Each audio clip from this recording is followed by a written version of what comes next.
Will Lewandowski miss El Clasico and the Champions League due to injury? A surprising decision reshapes De Jong's future. Deco clarifies Barcelona's stance on Szczęsny staying and criticizes La Liga for scheduling fairness. Barcelona plans to file a complaint due to match congestion. Diego Simeone's statement on Barcelona's comeback against Celta Vigo. And before we begin, don't forget to share your opinion in the comments about Barcelona's performance in yesterday's match against Celta Vigo. And if you're a Barcelona fan, make sure to subscribe to the channel, like, and share. Will Lewandowski miss El Clasico and the Champions League due to injury? Spanish media reports have revealed a shock for Barcelona fans regarding Polish striker Robert Lewandowski and the injury he suffered during the match against Celta Vigo in La Liga. Barcelona defeated Celta Vigo 4-3 in the match held yesterday, Saturday, April 19th, as part of the 32nd round of the Spanish La Liga. Lewandowski suffered a sudden injury during yesterday's match against Celta Vigo. He fell to the ground without any contact and immediately asked to be substituted, which happened in the 77th minute. Lewandowski will not participate in El Clasico or the Champions League. According to the Spanish newspaper Mundo Deportivo, Lewandowski is suffering from discomfort in his left hamstring and will undergo medical tests today, Sunday, in Barcelona, to determine the exact duration of his absence. The report revealed that Lewandowski is expected to be out for about 2 to 3 weeks due to the injury. So far, there is significant pessimism within the club regarding his condition. The newspaper also confirmed that the only certainty at the moment is that Lewandowski will not be available for the upcoming El Clasico against Real Madrid in the Copa del Rey final, scheduled for next Saturday. There is also growing concern over his availability for the Champions League semi-final against Inter Milan, although this has not yet been officially confirmed. When is Barcelona's next match? Barcelona will face Mallorca next Tuesday, April 22nd, as part of the 33rd round of the Spanish La Liga at the Estadi Olympic Luis Companys, Montjuic Stadium. A surprising decision reshapes.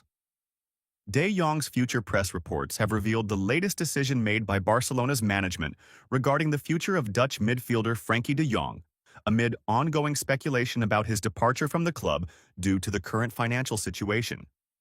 The Catalan club is hoping to finalize the renewal of the Dutch player's contract as soon as possible, as his future has once again become a topic of media attention. De Jong refuses to leave and prepares to renew his contract with Barcelona. According to the reports, the Dutch player has given his agent a clear message. He wants to stay at Barcelona. Although the club values his talent, his continuation is tied to the club's wage policy due to its financial constraints. Barcelona proposed either renewing or restructuring his contract. Nevertheless, de Jong does not view this proposal negatively. He has shown a willingness to negotiate its terms, prioritizing being part of the new sporting project led by Hansi Flick, who has expressed his trust in him since the beginning of his tenure. Joan Laporta and Deco believe that keeping de Jong would be a strong statement of Barcelona's intentions, as the club aims to be a serious contender without giving up its best players. Flick's arrival has strengthened this vision, and the Dutchman is expected to lead the midfield alongside Pedri and Gavi. Deco confirms Szczęsny's future with Barcelona and criticizes La Liga's scheduling. Deco, Barcelona's sporting director, has clearly settled the situation regarding the future of first-team goalkeeper Wojciech Szczęsny and his continuation with the Catalan Giants next season. Szczęsny joined Barcelona earlier this season, coming out of retirement to step in after Marc-Andre ter Stegen suffered a cruciate ligament injury. The Polish goalkeeper has delivered an impressive performance across all competitions, going 23 consecutive matches unbeaten before the team's loss to Borussia Dortmund. In an interview with DAZN, Deco stated, "Szczęsny is a very experienced goalkeeper. We had the opportunity to bring him in through one of those coincidences that happen in football." He continued, "We knew he had a lot to offer. Credit goes to the coaches and players themselves for what they deliver every day in training. We are happy with him, and he will definitely stay with us next season." Deco also spoke about Barcelona's overall performance. When the season began, the goal was to compete for titles. Nothing less is acceptable here. We're in good shape, Nearly all players are fit, and confidence is high.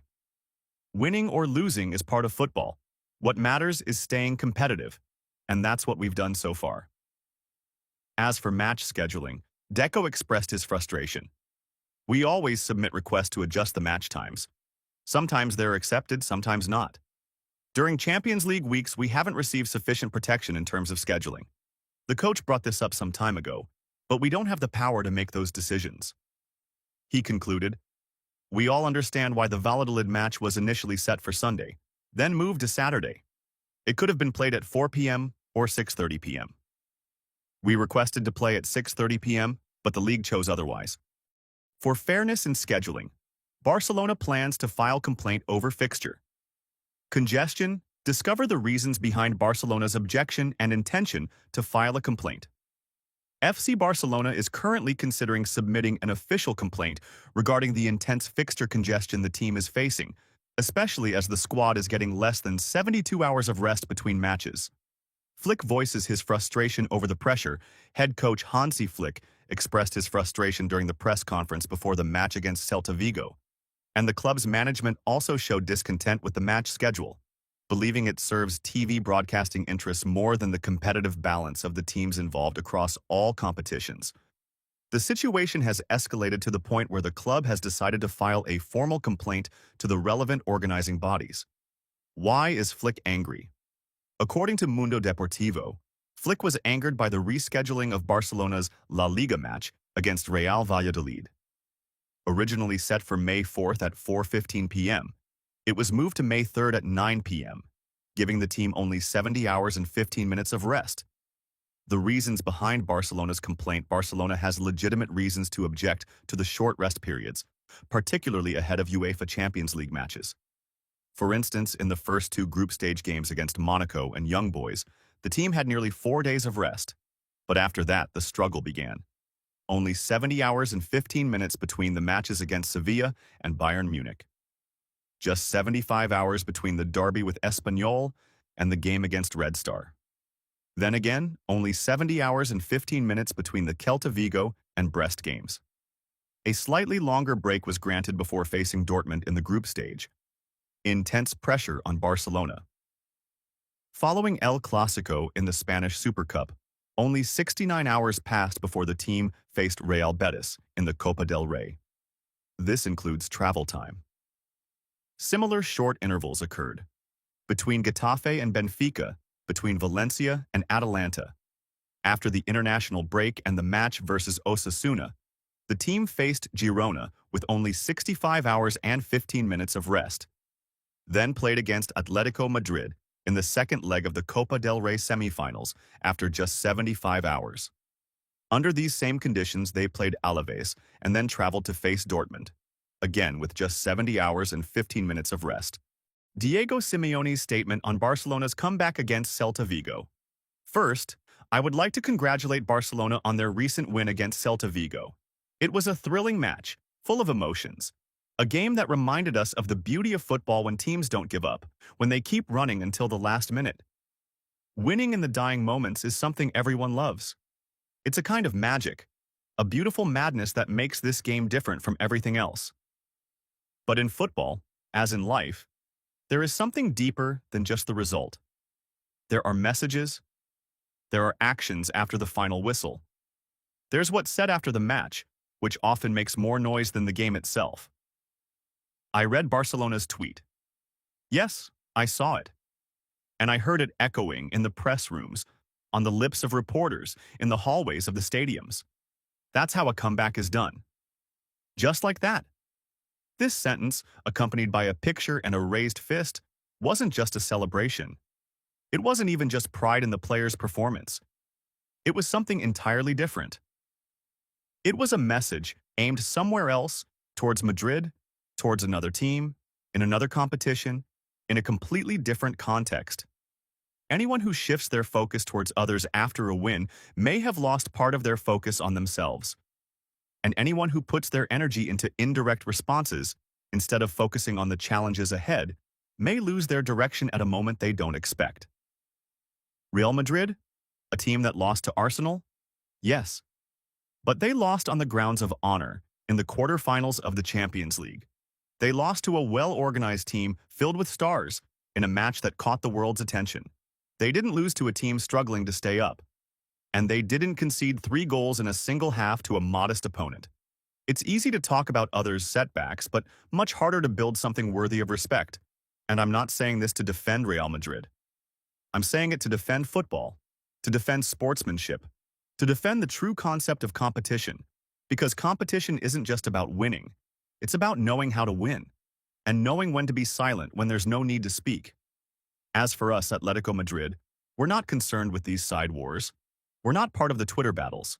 We don't light fires, nor do we participate in the verbal festivals that arise whenever some voices briefly get louder. We know our way. Our way is long, tough, filled with potholes and bumps. A way we don't pave with slogans, but with sweat, with tears, with silent daily work. Some take pride in their comeback against Celta Vigo, but we know very well that real victory doesn't come from a shift in the result, but from consistency, from not needing to come back in the first place, from approaching every match as if it's a final that doesn't allow for any slip-ups. At Atletico, we know well the value of patience. We don't live for the flashes of the cameras. We live for the shouting in training, for the silence in tough times, for sticking to tactics and fighting even when no one's watching. We don't play to impress people. We play to impress history. Barcelona? A great team. We respect them. But they need to be cautious. Yes, they're at the top now, but they haven't yet faced the real test. A semi-final in the Champions League isn't like facing Celta Vigo or Mallorca or any domestic opponent. A semi-final against Inter Milan, that's a different world. Inter? A team that doesn't talk much, doesn't react to tweets, doesn't raise banners, but they know how to suffocate their opponents. They know how to manage time, extinguish enthusiasm, and close spaces. A team not looking for a comeback, but for control from the very beginning. I'm not warning anyone. I'm just saying, be humble. Because football doesn't reward arrogance. It doesn't reward those who focus on others. It rewards those who prepare, those who respect, those who know that competition is not a moment, but a long journey, one in which betraying the moment, losing focus, and carrying the weight of responsibility can lead to defeat. Atletico? We might not be at the top, true. We're not champions of Europe, true. But we're not anyone's echo. We write our own story, every day, with every match, with every training session. And we don't make a mistake when we stay silent. We choose when to speak.